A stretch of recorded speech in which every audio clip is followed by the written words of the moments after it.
ஏம்யா தொடர்ந்து பல வருஷமா இந்தியால மட்டும் இல்ல உலகத்துல இல்ல இந்த யூனிவர்ஸ்லயே சிறந்த ஊர்னு அவார்டு வாங்கிட்டு இருக்கோம் தெரியுங்களா? என்னென்ன சொல்றீங்க? அது என்னென்ன ஊரு? ஊராடா முக்கியம், ஊரோட தலைக்கட்டு குடும்பம் அதான்டா ஹைலைட். அவங்க மொத்தம் 4 பேரு, டஃப்பான ஸ்குவாடு. ஆஹா, இதெல்லவா கதை. மேல சொல்லுங்க, மேல சொல்லுங்க. சொல்லுதேன், கவனமா நோட் பண்ணிக்கோல. தோராயமா ஒரு 80 வருஷம் இருக்கும்.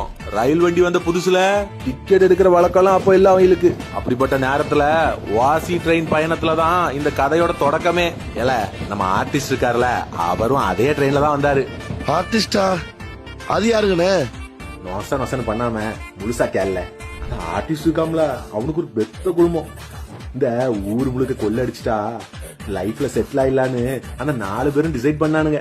முதல் ஆளு ஊர் பெரியவரு, ஆர்டிஸ்டோட வாரிசு, முழு நேரம் விளம்பர மாடலா இருக்காரு. எவ்வளவு மேக்கப் போட்டாலும் டயர்டாக மாட்டார. 2வது ஆளு ஊர் சின்னவரு, இவரை செல்லமா செங்கல் சைக்கோன்னு கூப்பிடுவாங்க. துபாய் வரைக்கும் ஆளு ஃபேமஸ்னா பாத்துக்கோயேன்.